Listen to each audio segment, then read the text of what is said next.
السلام عليكم ورحمة الله وبركاته. مساء الفل، مساء السعادة، ومساءنا كالعادة سكر بالزيادة. اخواتي وحبايبي عاملين ايه؟ يا رب تكونوا بخير. امبارح في الكومنتات في الفيديو بتاع امبارح في حد سألني على فوزية، قال لي يا عم التربو هي فوزية فين؟ النهارده انا عامل لك الفيديو ده في السلاكة علشان اوريك فوزية، واوريك فوزية انا فرختها. واللي طلب الفرخ ده يا جدعان اخويا شعبان مزيكا، قال لي يا تربو حط الدكر ده على فوزية. يا عم قال لي اسمع بس، حط بس خليه ياخد منهم اي زغلولتين وبتاع طالما هم واقفين كده. فحطيت الدكر اللي قال لي عليه مزيكا على فوزيه. ايه هو نوع الدكر وعيال فوزيه طالعين شكلهم ايه؟ والنهارده حلقه مفاجاه بجد. يلا بينا يلا بينا. بص يا جدعان، اول حاجه كده ده الدكر الاحمر ده ابو طرطور ده، شايفينه؟ ده كنت انا جايبه في الحمام بتاع الدشار، حمام النش، تمام؟ فكان قاعد لوحده، كانش معاه انتايه. ودي الزغلوله اللي كانت نازله من غيه عليها اتنين دلوقتي، الحمرا اللي انا نزلتها. طبعا يا جدعان القص ده انا حاطه دلوقتي كده مع بعضه بس كده عشان بس النتايه دي تزوف. ولكن قبل ما ادخل النتايه الحمرا دي، الدكر ده كنت مجوزه مين؟ فوزيه. فين فوزيه يا عم الحاج؟ فوزيه يا جدعان، بصوا اهي فوزيه اهي. طيب اديكوا شفتوا فوزيه اهي، واديكوا شفتوا الدكر اللي انا جوزته لها ولقيته عليها. اولا كده انا ما بحبش التركيبات، انا ما بحبش التركيبات خلاص. ولكن انا عندي انتايه مثلا مش لاقي لها دكر، والنوع مش مصري، والنوع مش يعني مش من بتاعنا، فنوع غريب. وفي نفس الوقت عندي دكر حمام احمر غزار معهوش نتايات. فالفكره كلها عشان محدش يقول لك التربو بيركب، لا يا اسطى، انا لو بركب كنت ثبتهم على بعض وكنت ركبت وطلعت منهم الزغاليل اللي انا هفرجك عليها دلوقتي، وما كانش حد هيعرف الزغاليل دي عيال ايه. بس انا ما عنديش حته الغش دي، اسمع مني. تعالوا بقى نشوفوا دلوقتي عيال الدكر الاحمر ده ابو طرطور مع فوزيه جابوا لي ايه. يلا بينا. بصوا يا رجاله، بصوا يا رجاله، تعالوا يا رجاله، بصوا يا رجاله، الزغلولتين الحمر الجمال دول، اللزاز العسليه دول اللي انتوا شايفينهم دول اهو. الزغلولتين الاحمر غزار دول اهو. بصوا، واحد بطرطور اهو، والتاني برضه بطرطور اهو اهو، شايف اهو. دول عيال فوزيه والدكر الاحمر اهو. بص رمولي ايه؟ رمولي حمر، حمر بعظم عسلي بضفر احمر اهو. بص الضفر احمر اهو قدام منك اهو، باين اهو، تمام. دول عيال فوزيه والدكر الاحمر. ده الانتاج بتاعهم عشان مزيكا. اخويا شعبان مزيكا كان عاوز يعرف الانتاج ايه.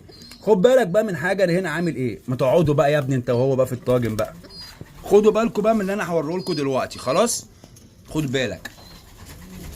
هنا انا عندي زغلول احمر خلاص اهو، ده زغلول احمر، وهجيب لك زغلول احمر تاني من هنا. لا ما تخشوش تحت، ثواني يا رجاله عشان مش عايزهم يخشوا تحت. وادي الزغلول احمر تاني اهو اهو. تعالوا بقى انتوا كده كلكم فوق، ايوه اطلع فوق، وانت كمان تعالى اطلع فوق. طيب دلوقتي يا جدعان دول 4 زغاليل حمر بطراطير. تعالوا بس كده عشان ايه تبان الاضاءه قدام الناس اهم. دول 4 زغاليل حمر بطراطير اهم. ده عاوز ينط، عاوز ينط، شايف حضرتك اهم، ما شاء الله. ال4 بطراطير، ال4 زغاليل بطراطير، وال4 حمر. يا ابني تعالى هنا يا ابني اهم يا جدعان اهم. بص بقى دلوقتي انا عايز اميز ما بين عيال الاحمر والمرقعه وعيال فوزيه. ما الزغاليل دي هتكبر وهطلعهم الغيه وهبقى عاوز اعرفهم. خد بالك بقى هنا، بص هنا في دبله حمراء بلاستيك، عشان بقول لك الدبل دي لها لازمه في ايه بقى. دي دبله حمراء بلاستيك خلاص اهو. ونبص لده دبله بيضه، نبص لده دبله حمراء، نبص لده دبله بيضه. يبقى الاتنين اللي هم بدبله بيضه دول عيال فوزيه. والاتنين اللي بدبله حمرا دول عيال الاحمر والمرقعه، اللي هم مين؟ اللي هم دول اهم اهم، اللي ابنهم الاحمر فوق والمرقع اللي فوق اهم، الحمر دول. تمام. فانا هنا النهارده بقول لك ده الانتاج يا ابني. اهدى يا ابني، تعالى خش، انت عايز تخش خش. ده الانتاج يا جدعان بتاع فوزيه والذكر الاحمر غزار بتاعنا. خلاص. طيب عاوز اديك بقى النهارده معلومه كده على السريع. عاوز تنتج زغاليلك ويبقى عندك فرخ وزغلولك طالع بصحه كويسه مش ضعيف، لازم تسمع اللي انا هقول لك عليه ده. لو مشيت بيه صدقني هتلاقي الزغلول بتاعك عامل كده شبه الكوره ما شاء الله. ايه هو بقى؟ اول حاجه لما يكون عندك حمام في السلاكه بتاعتك، حمام قاعد على بيض وحمام عنده زغاليل وحمام عنده لبه وحمام لسه ما بطش، كل قص فيهم ليه معامله. ازاي بقى؟ النهارده انا بطلع الصبح بدري، ببص بشوف الحمام اللي عنده زغاليل، بعمل ايه بقى؟ بديله كلفه بفطره، ولكن بخف الخشن شويه، يعني بحط بنسبه كبيره، نسبه 75% كلفه ناعمه. خلاص. ده بالنسبه للحمام اللي عنده زغاليل وبيزق. طيب اللي عنده زغاليل لبه صغيره لسه بتلبن، اسمع مني، القص اللي زي ده سيبه الكلفه قدامه، سيبها قدامه كل يوم كده، اطلع بص عليها، حط له الكلفه قدام منه وسيبها له فتره 5 ايام وقت اللبه بس. بعد اللبه هتبدا تفطر الصبح. طيب واطلع امتى تاني اكل يا ابو حازم؟ هطلع اخر النهار اللي هو في الطراوه بعد العصر وقبل المغرب، بكلف السلاكه كلها خشن. يبقى انا الصبح، اسمع مني هعيد لك تاني، انا الصبح بطلع بكلف الحمام اللي عنده زغاليل كلفه ناعمه بنسبه 75%، اللي عنده زغاليل بس بفطره علشان يفطر ويفطر الزغاليل بتاعته. خلاص. وبطلع بعد كده اخر النهار قبل المغرب بكلف السلاكه كلها، اللي عنده زغاليل واللي ما عندوش زغاليل بكلفه كلفه خشنه. طيب اللي عنده زغاليل لما بتحط له الكلفه الناعمه، هل بتسيب الكلفه قدام منه؟ لا، نص ساعه او ساعه الا ربع يكلفوا ويزقوا الزغاليل والتحديق عندهم، وبعد كده بشيل الكلفه من عندهم تاني. في حاجه تانية حابب اتكلم فيها. لو عاوز الصح او الافضل للحمام بتاعك في كلفته، الصبح بدري كله. يعني انا اطلع النهارده الصبح بدري كده، قام جاي كالف السلاكه كلها، اللي ما عندوش زغاليل واللي قاعد على حصى اديله الخشن بتاعه، وادي اللي عنده زغاليل الكلفه الناعمه، واطلع اخر النهار تاني اعشي اللي عنده زغاليل بس. يبقى كده اللي عنده زغاليل بياخد كلفتين، واللي عنده حصى او مش محصي او قص بس قاعد كده لسه ما بطش بياكل كلفه واحده بس. اللي عنده زغاليل بياخد الصبح كلفه ناعمه واخر النهار خشن، واللي ما عندوش زغاليل بياخد كلفه واحده بس بتكون خشن. يعني ايه خشن؟ يعني بزود نسبه الفول، نسبه البسله الصفراء. انا منعتها من عندي من السنه اللي فاتت يا جماعه بسبب السموم الفطريه اللي جات لي السنه اللي فاتت، وكانت جايه لي من الذره الصفراء، فانا منعتها. ومن ساعه ما منعتها الحمد لله ما عنديش اي مشكله في الفطريات والسموم الفطريه والكلام ده نهائي. بالليل بعد ما تعشي، اسمع بقى مني بقى، اسمع الحته دي عشان دي مهمه قوي. بعد ما بتعشي الحمام بتاعك اللي عنده زغاليل ويزقوا زغاليلهم، لازم امر عليهم زغلول، لازم اخش عليهم كده زغلول امسكه بايدي، امسك حصلته. اللي لقيت الزغلول حصلته مليانه كلفه وناشفه، انا عندي سرنجه ميه وكوبايه بسحب 10 15 سم ميه وبديهم له في بقه. تمام. لقيت الزغلول واكل نص طاقه والكلام ده، ببل شويه فول بديله كل يوم 7 8 فولات 10 فولات مع شويه ميه. لقيت الزغلول اهله مأكلينه ومشربينه كويس، ما بحطش ايدي على الزغلول وبسيبه. بتعمل كده مع الزغلول الفتره اللي هي من بعد 15 يوم، يكون الزغلول عمر 15 يوم لحد 25 يوم، او من فتره 10 ايام لحد 20 يوم. الفتره دي لو انت اسست فيها الزغلول صح، اضمن اللي انت خدت الزغلول بصحه كويسه، اضمن اللي انت خدت الزغلول بصحه كويسه. اخر حاجه هتكلم فيها النهارده، تعالوا معايا وهقول لك تثبيت البيوت اللي انا بثبتها عندي ازاي. تعالى كده معايا واحده.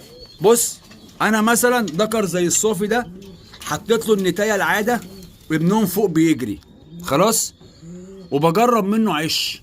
طيب لو طلع ابنهم كويس وجامد بثبت القص على بعضه، ما بيخلفوش نهائي. خلاص، الدكر الصافي ياخد التيرة 107، ما بغيرهمش. تمام. بروح عند قص زي ده مثلا، انا بقول لك اهو، مثلا فرخت قص زي ده وراح طالع الزغلول بتاعهم معايا عبيط وخايب، قام جاي خالف النتايه، اخلف النتايه من الذكر. خلاص كده دمهم مش راكب على بعض. هيجيب لك حمام شكلها حلو وتكوين كويس، بس انا محتاج مع التكوين والشكل محتاج العطاره، فلازم العطاره تكون موجوده في الحمامه. فاللي بيثبت معايا بثبته زي ما انا عملت كده في القص ده اهو. يعني انت ممكن حضرتك تستغرب ايه تربو ده، نتايه استراليه بالوش ده، عطيها الذكر ده، يا عم دمهم راكب على بعض وبيجيبوا لي استراليات جامده، بيجيبوا لي استراليات جامده. هيجي عليا وقت لحد اما اشوف نتايه، بس انا مش عاوز اديله نتايه برقبه صفرا. لو جت قدام مني نتايه بيضه خالص، او نتايه عشائيه عاده، او نتايه برقبه خضرا، انا اول حاجه هعملها هقوم مدخلها على الذكر ده من غير كلام، وهشيل النتايه دي منه. ليه؟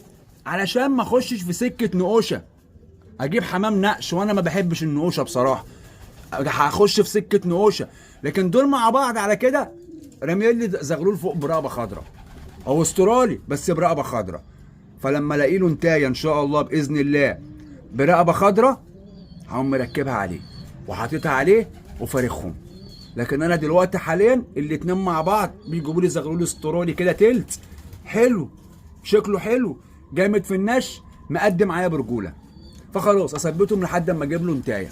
ودول بيزقوا عيالهم، يعني دول لما كانوا عندي مطلعين كانوا هم اللي بيزقوا مش بحضن. خلاص، ربنا كرمنا هنا بالعنابره دول بقى، يا رب كرمنا كده وناخدوا منهم عش المره دي، عشان خدت منهم حصوايه الوش اللي فات كانت واحده بس عشان كانت بتقلش، والحصوايه اتكبست عمرت بس كبست. فربنا يكرمنا ناخده من العنابره ديت برده ان شاء الله كده وش يا رجاله. خلاص، طبعا ده فيديو النهارده. وبالنسبه للذكر اللبلق الاسود اللي هو برص بابيض، والتبريز ده يا جماعه ابيض، التبريز ده ابيض. تمام.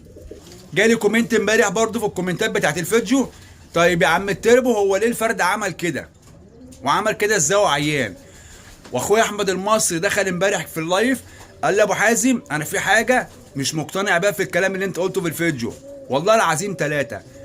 يا عم ما تقتنعش وخش قول لي رايك واعترض عليا، اهم حاجه خلي في حب ما بيني وما بينك، انا هتقبل وانت هتقبل والدنيا هتمشي حلوه. الاختلاف في الراي لا يفسد الود قضيه. طيب فرد حمام زي ده يا جدعان، ودي مش اول مره تحصل معايا، حصلت معايا قبل كده في احمر، وحصلت معايا قبل كده في مسود او ريحاني يا ربي. فرد الحمام لما بيتعب صحته بتقل، ولما بتديله علاجات صحته برضو بتتعب. كل ده بيأثر على الجينات اللونيه بتاعته والصبغات اللونيه بتاعته. لو احنا بصينا للفرد ده هتلاقي الصبغات اللونيه بتاعت اللون الاسود راحت وطلعت ابيض. طيب ده لو دخله حاجه هيبقى دخله قشر بندق، خلينا متفقين الكلام ده. طيب الريشه دي لما تيجي تطلع للاهالي القديمه هتطلع لونها ايه؟ تطلع بني، مش هتطلع بيضه. طبعا الكلام ده مر عليا قبل كده. فرد الحمام لما تعب مني قبل كده واخد علاجات، من العلاجات لون جتته برص، بس لما بيجي القلش بيرمي ريشه وبيرجع لطبيعته تاني اللي هو ربنا خلقه بيها. طبعا كلمت الحاج عادل ابو صغير كان معايا في اللايف، فعرضت عليه الموضوع، قلت له حاج عادل عندي الوضع 1 2 3. الراجل رايه كان من رايي، قال لي ابو حازم عشان خاطر ده كان تعبان اديله فيتامينات واديله مش عارف ايه، وان شاء الله في القلش هيتظبط معاك وهيرجع زي ما كان. ده راجل خبره وراجل بيفرخ وراجل حصل معاه الكلام ده، فانا مقتنع بكلام الراجل ده لان كلامه حصل معايا. خلاص، واحنا موجودين مع بعض، الفرد قدامك اهو. خلاص، وافتكروا الفيديو ده النهارده 22/10/2025، افتكروا الفيديو ده بالعنوان بالميعاد بكل حاجه. اصبروا عليا شهر شهرين وهفرجك فرد الحمام ده، هخلي لك جتته كلها ترجع اسود تاني، دي طبيعتهم. خلاص اخواتي وحبايبي، يا رب الفيديو يكون عجبكم. تحياتي ليكم، ما تنساش اللايك الكويس، كومنتك الحلو، دعمك. السلام عليكم ورحمه الله وبركاته.